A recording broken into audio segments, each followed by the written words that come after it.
अस्सलाम वालेकुम, welcome to my new vlog. तो कैसे हो आप सब। आज मैं आपके सामने बहुत ही धमाकेदार न्यूज़ लेके आई हूँ जो कि है मोमना इकबाल के बारे में। तो जैसे कि आजकल उनकी बहुत सारी खबरें ट्रेंडिंग में हैं, बहुत सी न्यूज़ वायरल हो रही हैं। उनको हरासमेंट किया जा रहा है और उनके केसेस अदालत में चल रहे हैं। ऐसे में सुनने में आया है कि उन्होंने हमज़ा हबीब से चोरी चुपके निकाह कर लिया है।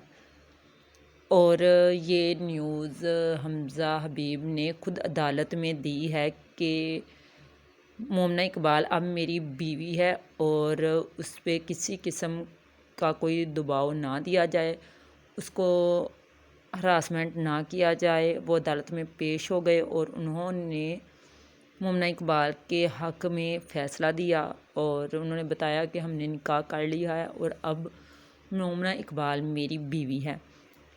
तो ये थी आज की न्यूज़। अगर आपको मेरी वीडियो पसंद आई है तो मेरे चैनल को सब्सक्राइब और मेरी वीडियो को लाइक शेयर ज़रूर कीजिएगा। फिर मिलेंगे एक नई और धमाकेदार न्यूज़ के साथ। तब तक के लिए मुझे अपनी दुआओं में याद रखिएगा। खुदा हाफिज़।